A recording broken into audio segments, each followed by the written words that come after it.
It must be practically impossible not to notice that we're in the middle of a big football tournament at the moment. Love it, hate it, or feel ambivalent towards it, you've probably seen it advertised or noticed that it's been on television quite a lot recently. Or perhaps you've seen flags hanging outside people's houses and cars indicating their support of a particular team. The European Football Championships have been delayed by a year, but are finally being held. And perhaps they're generating a bit more joy and excitement than usual, coming as they are at a time when we're hoping that very soon the restrictions COVID-19 has placed upon us will be loosened. The hopefulness we've been feeling as June the 21st approached, then the disappointment when the goalposts were moved once again, is perhaps reflected by what we see happening on football pitches across Europe at the moment. Bill Shankly famously said, "Some people think football is a matter of life and death. I assure you it's much more serious than that." And perhaps we do see something of life in general reflected in what happens on the football pitch, the highs, the lows, and the really boring bits in between when nothing much seems to be going on. The fact that sometimes people are looking at you and really wanting you to succeed, but at other times people are watching you and hoping for you to fall and fail. The fact that sometimes we try really hard and don't seem to get the result we want or think we deserve, yet at other times things fall into place with very little effort on our part. Sometimes we think we win and sometimes we think we lose, but often our gains and losses are down to factors that are far beyond our own personal control. I'm not a massive fan of football and I don't have a particular team to support, but I do like to watch some of the big tournaments, and so over the last 10 days I've watched a number of the matches that have been played as part of the Euros. There's a lot that I could say about football and life and football and faith, and I've recently discovered a number of other quotes about football, aside from the Shankly one, that have a wider resonance than the game itself that I could draw on. For example, Pep Guardiola once said, "In football, the worst things are excuses. Excuses mean you cannot grow or move forward." And I think, yes, that's true.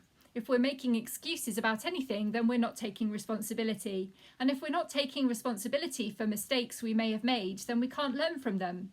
And if we're not learning, then we're not changing. And if we're not changing, we're not growing. So yes, excuses are a massive hindrance. But today, I'm not going to go down that rabbit hole of sharing inspirational football quotes with you, or allegorising the game of football as a story about life. You can find your own quotes if you want to. Google is really helpful in this regard. And it doesn't take a massive stretch of the imagination to see the parallels between life and any sporting enterprise.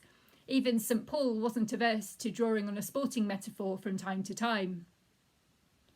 There is one thing in particular that I've been thinking about this week while I've been watching the football. And actually it's less about the specific teams or the supporters or even what the football players are up to. I found myself drawn to be watching the referee recently, and I've even missed seeing goals being scored because I've been focusing on that figure in light blue who is always there on the edge of the action. Thank goodness for the replays so I can see what I've missed. The referee is really important, for reasons I'm sure you can all work out for yourselves. There have been a couple of incidents I've seen when it's looked as though a proper brawl would break out if the referee wasn't there to separate people and make a judgment about who is in the wrong. The referee is the authority figure who knows the rules and makes sure that things are done properly. But even that isn't the thing that's taken my attention. The referee has to be almost as fit as the players on the pitch, as they too have to spend the 90 minutes running around. And they have to be completely attentive to everything that's going on. They have to have their eye on the ball, but also on where all the players are at any time. They can't let their attention slip even for a split second. But it seems to me that one of the most important things that they have to do is not get in the way. They've got to be right in there where the action is happening, but they have to make sure that they don't distract from it and that they don't disrupt. They have to notice what's happening, they have to know what their role is, and they have to stay out of the way. It occurs to me that when it comes to the work of God, my job is to take on some of the traits of the referee. But I have to be really careful about which traits I choose. My job as Christian is most definitely not to see myself as arbiter of what is going on, making judgments on what everyone else is doing. although I do know far too many Christians who seem to take that approach. I don't have a red and yellow card in my pocket. That's not my job. I'm not there to tell everyone that I know the rules and to point out where I think they're going wrong. I'm definitely not the thought police. I'm not the theology police. I'm not the interpretation police. I'm not the Holy Spirit police, and I don't have all the answers. Being a Christian is not about knowing a load of rules and trying to enforce them. It's not about making other people feel inferior or clamping down when I think they're making a mistake. It's not about pretending that I know everything or giving the impression that I'm right and that I can decree who is in or out or on or off the pitch. As Christians, I don't think we should seek to be seen as authority figures by the rest of society. All that does is alienate people and set us up for a fall. And it means that our focus is always on other people and what they're doing, rather than on God and what God is doing. And if we lose our focus on God, then we start to take ourselves too seriously, thinking we're the most important ones. And quickly everything depends on us and starts to be more about us than God. So referee as whistleblowing authority figure or stern-faced judge and pronouncer of punishments, that's not the model for the Christian life that I want anyone to think is appropriate. And I certainly don't want to encourage anyone in that way of thinking. I think most of all, the job of a Christian is to be attentive to what God is doing and to try not to get in the way. As Christians, we need to be people who notice where the Spirit is moving and to realise that it's not all about us.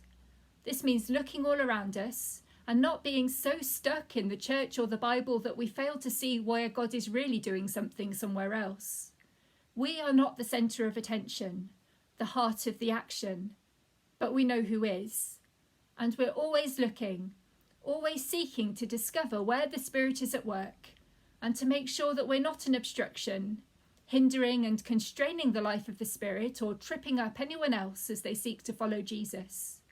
We have to know and notice where the action is happening. We have to do our best to allow it to flow, and most definitely, we have to not get in the way. I believe that the Spirit gives us signs and enables us to see her direction of travel, so that we can give her free passage to move and flow freely. We can choose to ignore these signs if we wish and try and carry on in our old familiar ways. But doing this means that sometimes we are in the way.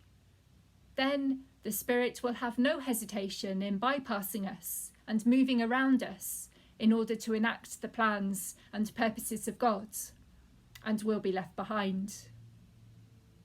I believe that the Spirit is always on the move, seeking to do a new thing and bringing about change and transformation in the lives of individuals and in the institutions of church and society. And our job is to pay attention and notice what is happening, to keep up with the action, but to realise that it's not all about us, to not get in the way. So I'm praying that God will help me to not get in the way more and more, so that I might be a person through whom and with whom God can work. After all, God is the star player, and I want everyone to be looking at God and not at me.